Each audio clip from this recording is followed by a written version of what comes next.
네, 2021년 1월 24일 은혜동산교회 고등부 예배를 시작하겠습니다. 사도신경함으로 우리 신앙을 고백하도록 하겠습니다.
오늘 함께 보실 말씀은 누가복음 7장 36절에서 50절까지 말씀입니다.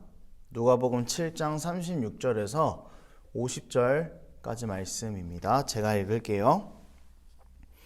한 바리새인이 예수께 자기와 함께 잡수시기를 청하니 이에 바리새인의 집에 들어가 앉으셨을 때에 그 동네에 죄를 지은 한 여자가 있어 예수께서 바리새인의 집에 앉아 계심을 알고 향유 담은 옥합을 가지고 와서 예수의 뒤로 그 발 곁에 서서 울며 눈물로 그 발을 적시고 자기 머리털로 닦고 그 발에 입맞추고 향유를 부으니 예수를 청한 바리새인이 그것을 보고 마음에 이르되 이 사람이 만일 선지자라면 자기를 만지는 이 여자가 누구며 어떠한 자 곧 죄인인 줄을 알았으리라 하거늘 예수께서 대답하여 이르시되 시몬아 내가 네게 이를 말이 있다 하시니 그가 이르되 선생님 말씀하소서.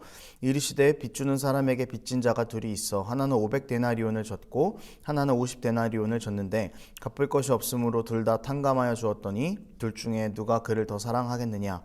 시몬이 대답하여 이르되 내 생각에는 많이 탕감함을 받은 자니이다. 이르시되 내 판단이 옳다 하시고 그 여자를 돌아보시며 시몬에게 이르시되 이 여자를 보느냐. 내가 내 집에 들어올 때 너는 내게 발 씻을 물도 주지 아니하였으되 이 여자는 눈물로 내 발을 적시고 그 머리털로 닦았으며 너는 내게 입맞추지 아니하였으되 그는 내가 들어올 때부터 내 발에 입맞추기를 그치지 아니하였으니 너는 내 머리에 감람유도 붓지 아니하였으되 그는 향유를 내 발에 부었느니라.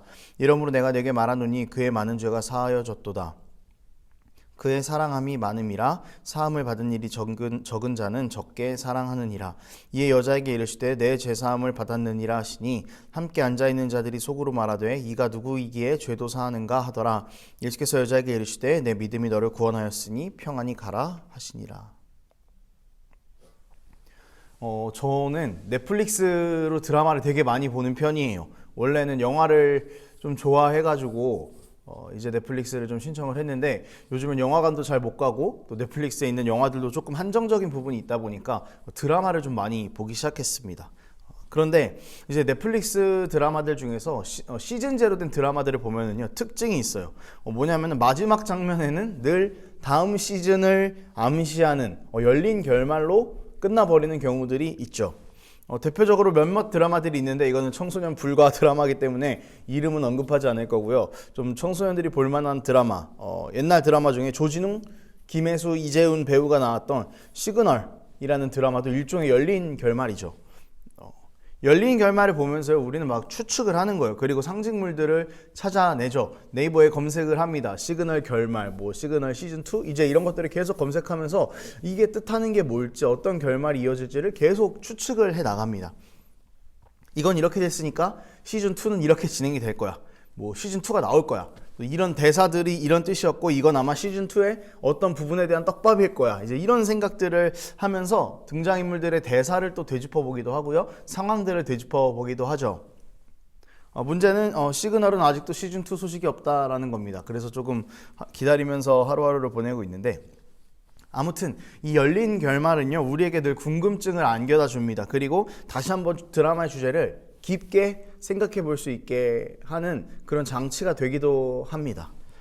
오늘 본문에는요 바리새인 시몬, 이제 시몬 베드로가 아니라 바리새인입니다. 바리새인 시몬이 등장합니다. 그리고 한 여인이 등장합니다. 이제 바리새인이 예수님을 자신의 집으로 초청했어요. 그런데 이제 초청해서 같이 식사를 하고 있는데 동네에 죄를 지은 한 여인이 이제 바리새인의 집에 예수님이 앉아 계신 것을 보고 향유를 담은 옥합을 가지고 와서 예수님의 발에 붓고 발에 입맞추고 자신의 머리로 닦았습니다. 오늘 본문은요 뭔가 정신없어 보이는 이런 상황에서 담긴 본문이에요.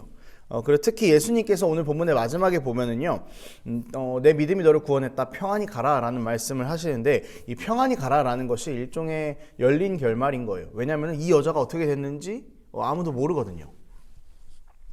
오늘 본문을 좀 살펴볼게요. 시몬은 예수님을 초청했어요. 그래서 바리새인들한테는요 여러분 바리새인들에게는 식탁이 정말 중요했습니다. 식사가 정말 중요했는데 그 자신들이 같이 와서 밥을 먹는 사람들, 그 식탁에 앉을 수 있는 사람들은 아무나 앉을 수가 없었어요.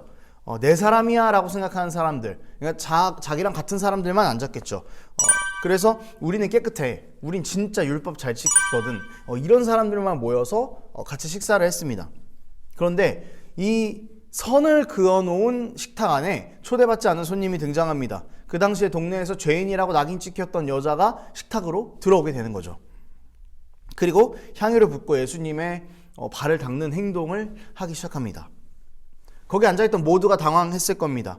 그리고 더럽다, 이제 부정하다, 어떻게 이런 일이 우리 식탁에서 벌어질 수 있냐, 이제 이런 생각들을 했을 거예요. 이런 시몬을 보고요, 예수님께서는 이제 말씀을 하기 시작하십니다. 자, 500데나리온을 빚진 자와 50데나리온을 빚진 자가 있는데 빌려준 사람이 그거를 다 탕감해줬다. 그러면은 누가 더 돈 빌려준 사람을 사랑하겠느냐라는 질문이었습니다. 조금 더 우리식으로 이야기하자면 나는 100만 원을 빚졌고 내 친구는 10만 원을 빚졌는데 돈을 빌려준 사람이 야 됐어, 너네 다 갚지 마, 필요 없어, 이렇게 얘기를 했다는 거죠. 그러면은 누가 빚을 진 둘 중에 누가 더 돈 빌려준 사람을 사랑하겠냐 하는 그런 질문인 거죠. 누가 더 사랑할까요? 당연히 100만 원을 안 갚아도 되는 사람이 훨씬 사랑하겠죠. 최소 10배는 더 사랑할 겁니다. 시몬도 이 정도는 알고 있었어요.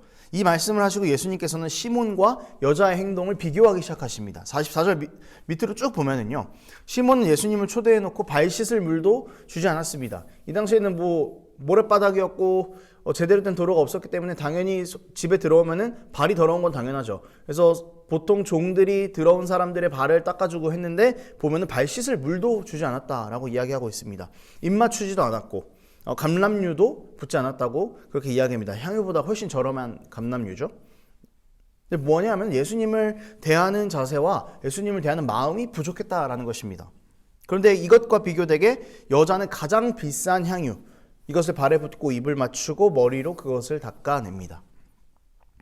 이거 단순하게 예수님이 좀 삐져서 야, 너 나한테 이렇게밖에 안 하냐? 저 여자도 이만큼이나 하는데, 이거를 이야기하는 게 아니라 죄사함에 대한 기쁨의 민감도라고 볼 수 있어요.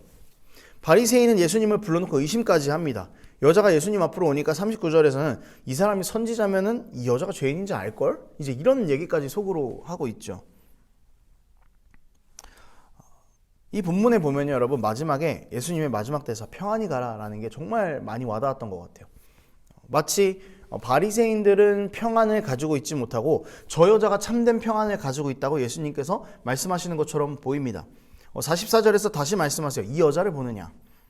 이거는요, 지금 이 여자의 행동을 보라는 거예요. 이 여자의 행동이 옳으니까 이 여자의 행동을 보고 배우라라고 바리새인들한테 말을 예수님께서 하고 계신 겁니다.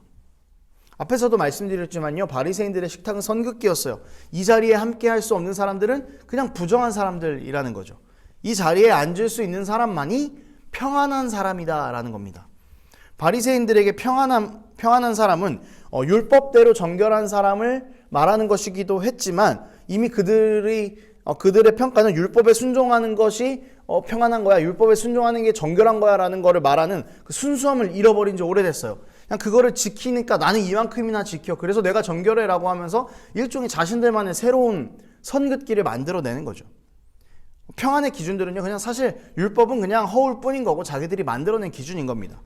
그래서 자신들이 그어놓은 이 정결이라는 선 안에 들어올 수 있는 사람만이 평안한 사람들이었어요. 내 기준에서 그어놓은 선을 만족시킬 수 있는 사람들만이 평안한 사람이었다라는 거죠.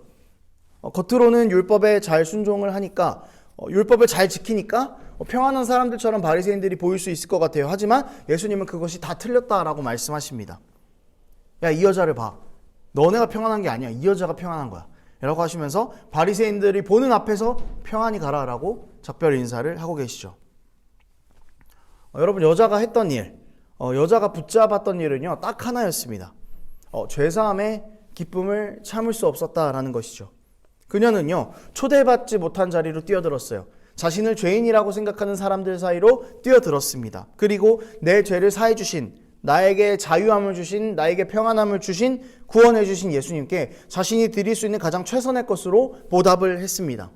엄청난 용기가 필요했겠죠. 그렇지만 그녀에게는 그런 용기는 아무런 전혀 거리낌이 없었습니다. 왜냐하면 주님께서 나를 구원해 주셨다라는 사실만이 가장 중요한 것이기 때문이었죠.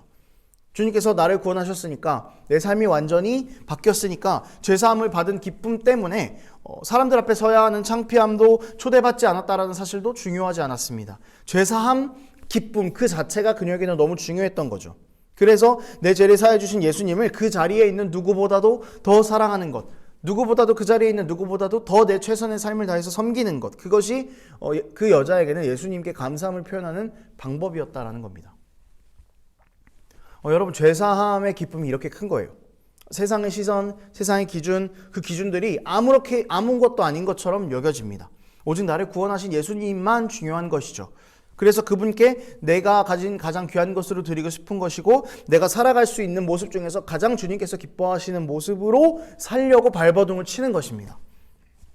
바리새인들의 식탁으로 뛰어들어와서 예수님을 가장 자신의 삶에서 최고의 분으로 섬겼던 여인처럼 말이죠. 이런 사람들에게 평안이 허락되는 것이고, 예수님은 이런 자들을 평안하다라고 말씀하십니다. 이제 주님 안에서 구원받은 자, 죄사함을 받은 여자에게 예수님께서 인사하시는 거예요. 평안히 가라. 죄사함을 받은 너의 인생은 평안하다. 자, 이제부터 열린 결말입니다. 물론 예수님의 평안하라는 인사를 받은 후에 자신의 길을 떠난 여자는요, 다른 사람들이 그어놓은 수많은 선긋기 안에서 살게 될 거예요. 이 식탁뿐만 아니라 삶에서 나가면 사람들도 이 여자 다 죄인이라고 이야기하겠죠. 부정하다고 이야기하겠죠. 그래서 그 사람들의 무리에 끼지 못하고 그 선의 기준에 만족하지 못하는 것으로 인해서 좌절하고 낙담을 경험할 수도 있겠죠. 하지만 그럼에도 불구하고 이 여자는 평안할 것입니다. 사람들이 그어놓은 선 안에 들어가지 못해도 평안하다고 살아갈 겁니다. 그리고 참된 평안이 여러분들이 세워놓은 기준이 아니라 예수님께서 세워놓으신 구원의 기준이라고, 그 안에 들어와야 된다고 이야기하면서 자신의 삶을 드릴 것입니다. 사랑하는 여러분, 정말 참된 평안은요, 주님이 그어주신 죄사함이라는 선 안으로 들어오는 겁니다. 우리의 기준으로 세워놓았던 기준들을 포기하는 것, 우리의 기준이라는 선을 다 지워버리고 주님께서 주신 참된 평안으로 들어갔으면 좋겠어요. 그리고 우리는 이미 그 평안 안에서 살아가고 있습니다. 세상에 세워놓은 평안에 기죽지 마세요. 좋은 대학, 직장, 넓은 인맥, 이런 것들 안에 들어가지 못하면 죽을 것처럼 우리가 생각하지만 거기에 우리의 인생을 목맬 필요가 없습니다. 죄사함을 받느냐 받지 못하냐에 우리의 삶을 다해서 목을 메어서 그것을 생각해야죠. 구원만을 생각해야죠. 그게 우리 삶을 넓게 깊게 살아가는 방법인 겁니다. 세상의 기준들 신경 쓰지 말고 주님이 우리에게 주신 죄사함이라는 그 평안함의 기준을 붙잡을 수 있는 우리의 모든 삶이 됐으면 좋겠습니다. 말씀을 정리합니다. 여러분, 평안하신가요? 평안하지 못하다면 왜 평안하지 못하신가요? 죄사함이라는 기쁨을 우리의 평안의 기준으로 가지고 오면은요, 우리의 삶은 정말 꽤나 괜찮은 삶이 될 겁니다. 예수님께서 우리에게 주신 죄사함이라는 그 기쁨 안에서 자유함을 누리십시오. 그리고 주님께서 우리를 세상으로 보내십니다. 평안히 가라. 평안한 너 세상으로 가서 진짜 평안이 뭔지 전하라고 우리를 세상으로 보내십니다. 본문의 여인은 세상의 기준을 파괴했습니다. 그리고 세상의 기준을 계속 파괴하면서 살아갔을 것입니다. 예수님의 기준이 무엇인지를 드러냈죠. 여러분 속한 곳에서 예수님의 기준을 드러낼 수 있는 방법은 무엇이 있을까요? 여러분들이 속한 자리에서 파괴해야 할 세상의 기준은 무엇일까요? 우리 그 속한 자리에서 정말 참된 평안함의 기준들, 죄사함의 기준이 가장 평안한 삶을 주는 원칙임을 기억하면서 살아가는 우리 삶이 되기를 원합니다. 함께 기도하겠습니다. 하나님 아버지, 우리는 여전히 우리가 그어놓은 기준들로 인해서, 세상이 그어놓은 기준들로 인해서 그거에 발맞춰 살고 싶어서 아둥바둥하고 그것에 들어가지 못했을 때 실패하고 좌절을 겪습니다. 그러나 주님, 거기에 생명이 없음 기억하고 주께서 우리에게 주신 죄사함이라는 기쁨 안에 생명이 있음을 고백하면서 그 안에 들어가서 살기를, 그 안에 참된 평안함이 있다는 것을 믿으며 살아가는 우리 될 수 있도록 도와주시옵소서. 우리가 가진 기준들 다 버리고 예수님이라는 새로운 기준을 만족하면서 가지고 살아갈 수 있는 우리 될 수 있도록 하나님 아버지 우리와 함께하여 주시옵소서. 감사드리며 예수님의 이름으로 기도합니다. 아멘. 네, 주기도문함으로 오늘 예배를 마치도록 하겠습니다.